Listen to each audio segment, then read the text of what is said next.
kingdom within me. Breaking through barriers, success is what I see. Well, welcome to Dunamis Woman Today. I am Dee Collins, and I am the host of this show, and I'm so elated, excited to be back with you again, where we're going to just have real talk about life and relationships. One thing about it, it's all about your life, and it's about your relationships, and we all have experienced so many things: joys, tears, triumphs, trials, excitements in various aspects of our lives, but all came to you for one thing, and that is to give you a story. So we're going to share a part of a story of an awesome woman, a powerful young woman who's going to be back with me, and she is right here. Ariel Fuller, you are the co-host of this show, and I'm always honored to have you here. Well, thank you for having me. I'm honored to be in your presence all the time. Oh, Lord, once again, you know, I wonder why, you know. But we had an awesome show a few weeks ago, and I was reviewing that show, and you said something that really stuck out to me. And I don't think most women, you are a millennial, you're a young woman developing into being a more seasoned woman, like I like to call it, but even many women in my age bracket have a difficult time leaving the man they love on a wholesome note, in a wholesome manner, because they got to let them go so they can go through their process. Do you recall that? Yeah, I recall that many of times, actually. I don't think I've never, someone told me the other day that, you know, they said it's probably a Libra thing, but they said, you know, most Libras don't really hold animosity or, you know, when they leave a relationship, they're not really, you know, bitter about it. And I don't know if it's necessarily a Libra thing or an Ari thing, but I'm going to say it's an Ari thing. It's an us thing, yes. You know what I mean? It's an us thing, because I can attest to that. But yeah, I realized that I've never really have left a relationship with a really bitter heart. I think in every relationship that I've had, which it hasn't been many, but I'm like to say, you know, how many? If I think of two, you know, whatever. But here's the thing, though: a relationship doesn't have to be that you are in a love relationship. Correct, correct. However, a lot of times we think about love relationships, but when I'm talking about, you can love someone that you're not really in a relationship with. There isn't an official title. Yes. You guys are not working towards marriage, but you may have a strong friendship. And a lot of times, especially in my generation and millennials, you have a strong friendship, or you're building a relationship with someone, and it's oftentimes around this age at 27 when you don't have kids, you're not married, that you start imagining that this may be the one, right? And you think like, oh, well, he may be great to have kids with. So in the times of me, from high school relationship to getting older at like 27, I realized that you kind of taught me, or I've learned even through my process, how to let go of the man that you love, because he's not the one for you, even though you love him. And I don't, first of all, I don't even think you'd be listening to me half the time. You know what I mean? But, probably not. But the beautiful part is when it's the right time, you're able to implement what you have been taught. Yes. Although you might not be paying attention at that time. And you're right. Sometimes, you know, oftentimes we as women and men, but we're speaking from a woman's perspective, we get our emotions involved. Exactly. You know, we do have this fantasy. You know, I like to call it the Barbie and Ken story, because that's how we were, it was instilled within us from a little girl, you know what I mean? And so we have this fantasy, so now you see this guy and he's handsome and he looks like the perfect picture on the outside, and you do begin to fantasize. Then your emotions get involved, and realistically, you do indirectly fall in love, you know? But you made a decision at one point, which is a part of your story, that, you know what, you said, Ma, I just gotta let this go. Exactly. And I think one thing I learned that you said early on, probably when I was in college, I think I was hearing you teaching about emotional healing, but the first time that I had to let go of someone I loved, I really was letting go of a soul tie.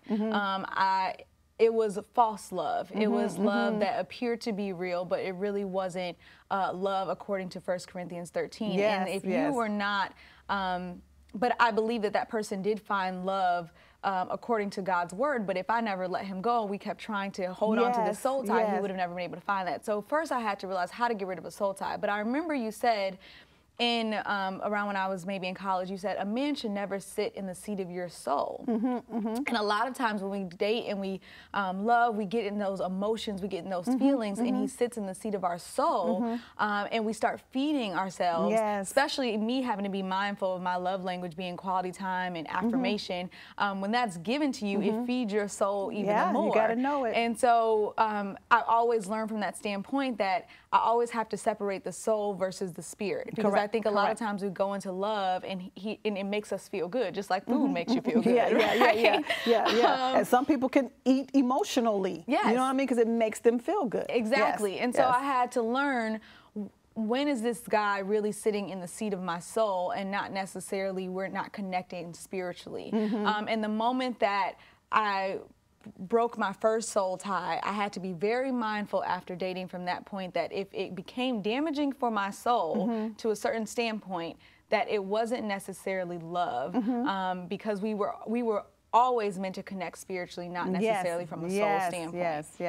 Yeah. And you know, people always say, I'm looking for my soulmate, you know, and those are things that we grow up saying. Exactly. You know, and we adopt that, you know, but I had to break my mindset and say, no, I'm not looking for a soulmate. First of all, a woman is not to even look for a man. Exactly. You know, it's never spiritually based from a principle that a woman seeks for a man. You know, she just stands up in who she is, operates in her purpose, operating who she is. But also, too, we have to be cognizant that God will send a spirit mate. You know what I mean? That how is that spirit line, mind to mind, spirit to spirit. So as a woman, we're human. And we're always going through that process of evicting. Really evicting. And men out of our soul, you know what I mean? And that doesn't have to be an intimate relationship. I had to evict my brother out of my soul. I had to evict my father out of my soul. Not that, oh, I don't love him and he's not gone. I couldn't let that worry me of what I wasn't receiving. Right, and as a woman, I think it's very important to understand, and just like I tell a lot of young women in my generation, that we have the right to choose. I think oftentimes, you know, yes, a man makes that final decision if you are going to be his wife or not. However, we have the right to walk away because we were not created to wait on a man.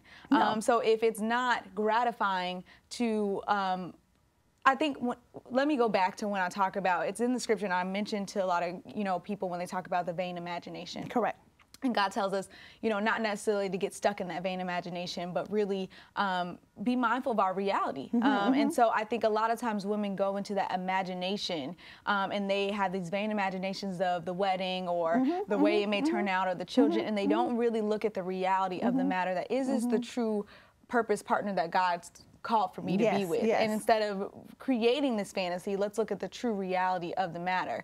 And so when you look at the true reality of the matter, that means that you have the right to make a decision to say, this is not the man that God has for me. And I think a lot of times we try to dismiss those flags and we'd like to get caught up in the imagination and make him look good. And I always say we have this prayer where God, he's perfect, but if he had more of you, he would be perfect. Right. And you better pray that prayer. Right. Then that already lets you know that it may not be the right person that God has for you, because he should always be into God's presence first, more than in your presence.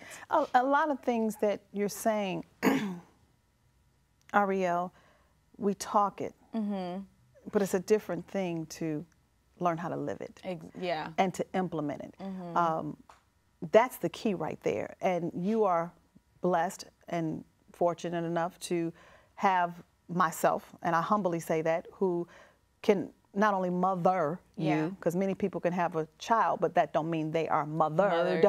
And in that comes the coaching, in that comes the guidance, in that comes even by me understanding a great deal of spiritual principles from a biblical perspective, that I can teach that to you, not because I said it, but because I've had to live it, you know.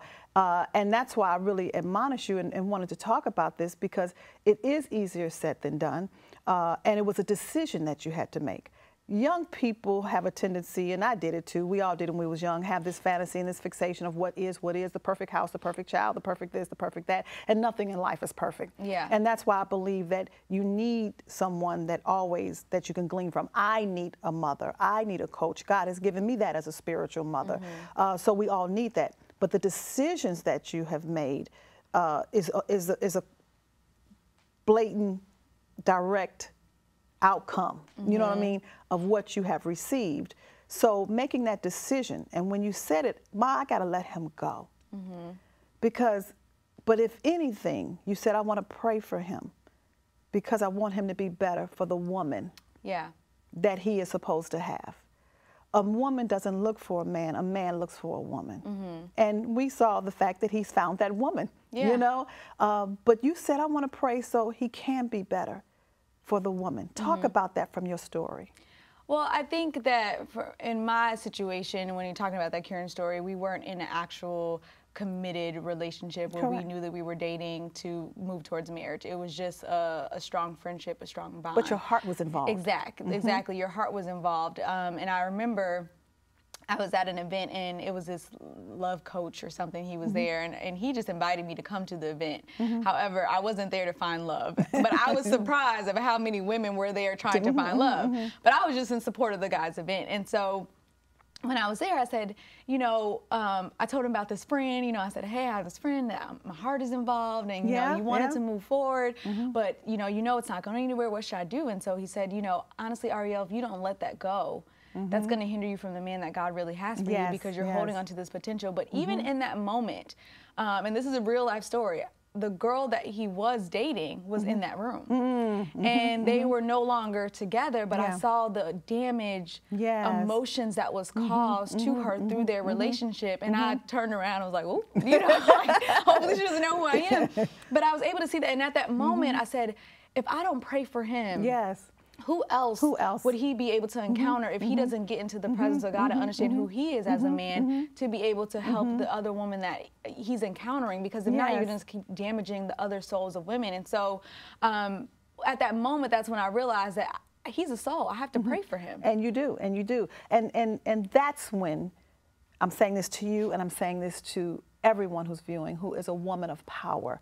That's when you really grow and develop to be that woman of power, when you can get yourself out of the equation and understand that what I've been through, what I've experienced, particularly from a place that might not feel good, that I don't want that other woman to experience what I've experienced. So I'm not just praying for the woman, but I'm more so praying for the man. Well, on that note, I think we need to take a break, give you a little meditation time on what I just said. We'll be right back. I am Dee Collins. Stay tuned. Have you visited our website? Go to www.dunamis-woman.com to learn more about us and our ministry and movement as we empower women to dig deeper in their faith and draw closer to the power of God. We look forward to speaking with you and connecting with you on your journey, because God is ready to move in and through you. So go to our website and connect with us at www.dunamis-woman.com. How to Pray with Power on Purpose is a dynamic book by Devetta D. Collins. If you want to activate your prayer life, get effective prayers, key strategies on how to change your life and experience breakthroughs in prayer, it is a must that you go to www.dunamis-woman.com and get your copy. Well, welcome back to Dunamis Women Today. I am your co-host, Ariel. And before we went on that break, I know we were talking about something of praying for the man that you love, even though he is not the one for you. And that does not come easy. But we are so glad that you're tuning into the show. And we are going to go right into our Dear D. And this is when we have people ask questions through social media or on our website at dunamis-woman.com so that Dee can answer. So, oh, Lord, this lines right into what we were going to talk about. Okay, all right. So, someone on Facebook said, Dee, how do you know when you found Mr. Right? I've been dating for so long, and I just want a man, and I'm trying not to settle. Well, there is no Mr. Right. That's the myth. There is no Mr. Right. You have to first understand who you are. Too many women are worried about a man when they don't even know who they are. And when you really know who you are, everything will line up, because men really in your life in a relationship is an assignment. It's an That's so true. assignment. And I know many, you know, she may not understand that now. That's why it's Dear D, you're going to have to, you know, probably reach out some more and get some coaching on that, because you got to know who God assigned you to based upon who you are. I know who I can handle, not what I can handle. And it comes through my own growth and my own maturation. I'm so glad you mentioned that, because I forgot about that standpoint of you always used to say, know what issues you can handle in a man, right? Yeah. And so I used to think about that all the time. I mean, some things I just can't handle. If you got 5 kids, no offense, the ones who can do the baby mamas, that's not for me. That's not and for there's me. nothing wrong right. within that, but it's really knowing what issues you can handle, but also knowing the assignment that God has put you on and knowing when that assignment is done. And it's not just understanding, and that's why, you know, the assignment is not just about their issues, though, but it's about that mind of that man. See, you know, because of me walking in purpose, and I haven't always been this way, so I have had relationships, but as I continue to grow in my purpose and understanding who I am, then it's the stronger of a mind in a man is what I need. Exactly. I can't handle a weak-minded man. Right. You know what I mean? He could look good, he could be buff, he could have all that, but he has to be strong mentally. And it doesn't mean his life is perfect, but he knows how to govern his affairs. Exactly. And I think, honestly, when you are really growing and understanding who you are as a woman of God, and really growing in your word, because I know for me, I had to do a self-discovery of who I am. And when you start really understanding a level of who you are, you never will, I wouldn't say never, because you say never, but you will not oftentimes find yourself in a situation of settling. But some things you're going to settle for, not because you're settling. You are, as a dunamis woman, you're called to that, not to be settling, but to say, this thing was given to me to help grow it. Exactly. See, if we keep throwing the baby out with the bathwater, as I say, how can change ever come? But you won't look at the situation as a settling situation. You look at it as an assignment situation. You look as an assignment, and that's why you have to know who you are. And, you know, you know I'm a lover of God's word, but I'm a lover of the implementation of God's word. And just because you can quote it, I have seen so many women who can quote it, particularly in your generation, and mine as well. They can quote it, but my heart just grieves. I'm like, baby, you got to live it. You know what I'm saying? Like the old folks used to tell me, keep a living. Right. Keep a living. You'll understand it better by and by. So don't get caught up in, even in a relationship with a man quoting the word. With a man quoting that, because in my experiences, and I'm saying this to you, and everyone who's viewing me, what you see publicly is not what you're going to always get privately. That's why you want to ask the Holy Spirit to reveal. Exactly. Reveal. You know, even when you do go into that relationship, you need to know what you're dealing with. You know, many, you know, men have left my life, you know, and I've, not real many, but the few who have, you know, let me correct that. I was confident that they would not find the kind of woman that I am. Exactly. It hurted because I felt that I could have given them what I saw that they needed. Yes. Yeah. But they didn't see what they needed for themselves. So what did God do? He moved them out of my life. And that's why I have a saying, and I teach it in my emotional healing clinics, which you need to be there. Rejection is preservation. Yeah. But how I get through that rejection is I know God preserved me from something, not because I'm something wrong with me, but because he didn't see who he was. Yeah. And then I go sing the song, you know, you'll never find, you know what I mean? Because it's not my love in myself. It's my maturation in the love of Christ that is operating in me.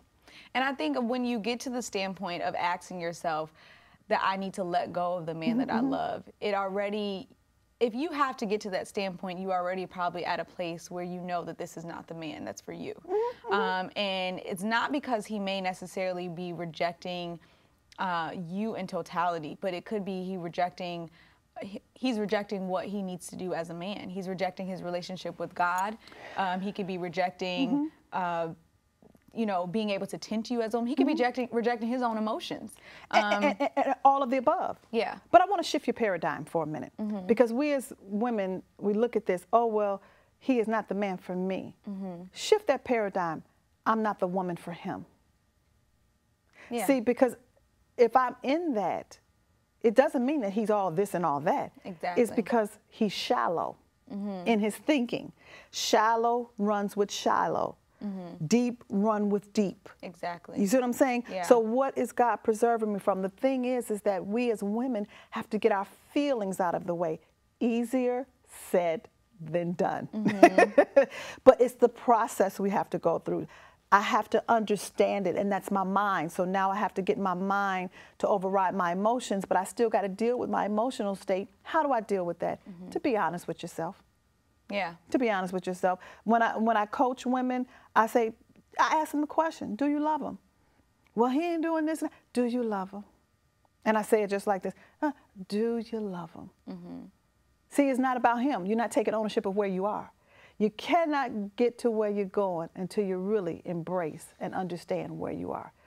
Don't feel bad because you love someone who's not of a caliber that you desire, or you found out that they was getting over on you, or they may be this or that. Just take ownership because your heart is pure. And when your heart is pure, you do get your emotions involved and you do fall in love. Yeah, and I guess there's nothing wrong with that. No. But really, how do you, okay, so when you talk about really implementing the steps Yes. of truly letting go, when you finally have made up, that's why I said it was always step one, was you have made up in your mind. You just got to make up in your mind. You make up in your mind and you make a decision, because men do it. Men make up in their mind the moment they know that you are not the one. And guess what? They make up their mind and they still will take you out. Exactly. They still will call you. They still will befriend you. They will still sleep with you. And they still know. And they know if you're going to be you wifey are or not the one. So they do it all the time. So when you're ready to let go of the man that you really love, first you have to make a decision. You have to really make up in your mind that this is something I'm going to do. It doesn't mean it's going to be easy. Doesn't mean you're not going to probably backtrack or you feel things, but you definitely have to make up in your mind. So after you kind of make that decision or you come to that awakening, I will say, how does the implementation process begin? I mean, let's just think from a real practical standpoint. From a real practical standpoint, I'm just going to tell you what I do, because life is so simple. We make it complex. And I can't help but to think things from a spiritual perspective, because that is who we are. We're spirit beings. So, you know, a woman came out of man. So you give him who he is. Yeah. We're emotional. So we use our emotions so much, but we have to start thinking. But I can't do that with a bitter heart. I can't do that with a bruised heart. My first goal in life for me is to stay pure in my heart. Exactly. This is my heart. Now, when I do that, I choose to love. So I ask women, can you emotionally leave but still be physically present? Did you get that? I can emotionally leave but still be physically present, and I still treat you the same, but you don't know that I left. Because I'm not leaving you because you've done something to me. I'm leaving you because you wasn't in that space, and you shouldn't be in that space in my life. And realistically, if you think about it, think about that gentleman that you had to make a decision. He was up front with you, wasn't he? Yeah. He told you, didn't he? You just chose not to believe it at that time. And they will tell you the truth. And they will tell you the truth. We just don't want to believe the truth. Exactly. Because our feelings are involved. And really what we're doing, and women, we have to be cognizant of this. We cannot put ourselves in competition with another woman. Oh, no. But because you don't see that other woman, indirectly you're competing. Because you were saying, I'm going to win this. I'm going to conquer this. I'm going to have this. You got to let yourself go. You didn't let that man go. You let yourself go. Exactly. Even though he cried and made it seem like I did let him go, well, but it doesn't matter.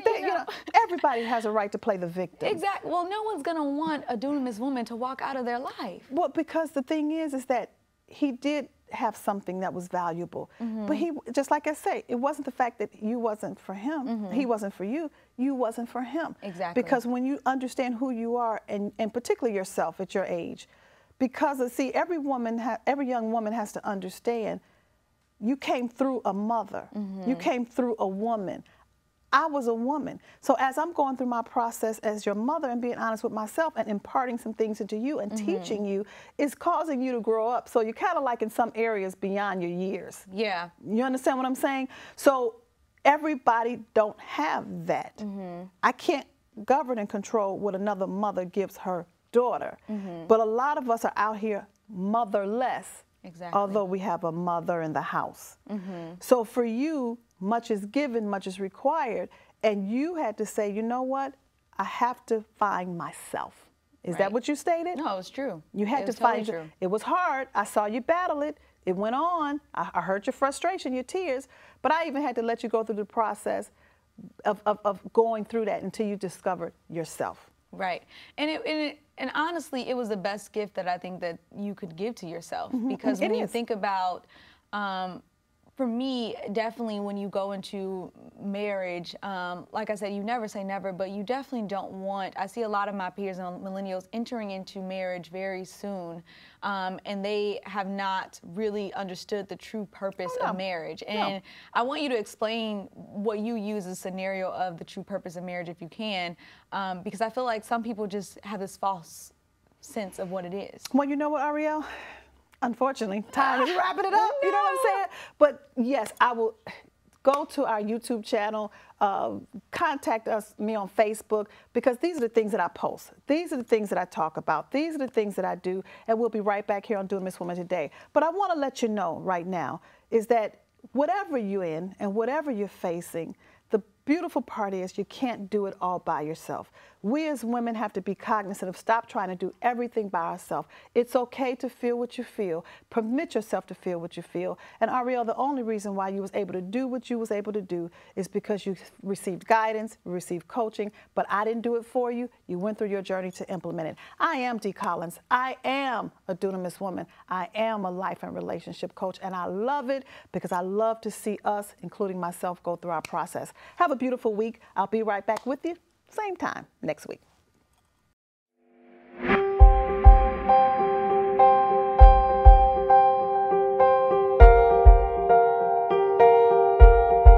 A man cannot truly love a woman until he has submitted or surrendered to something bigger than him.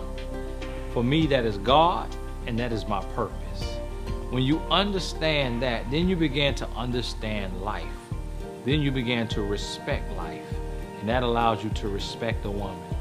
Now guess what? There's benefits to this love. When you really start to love, your life starts to change.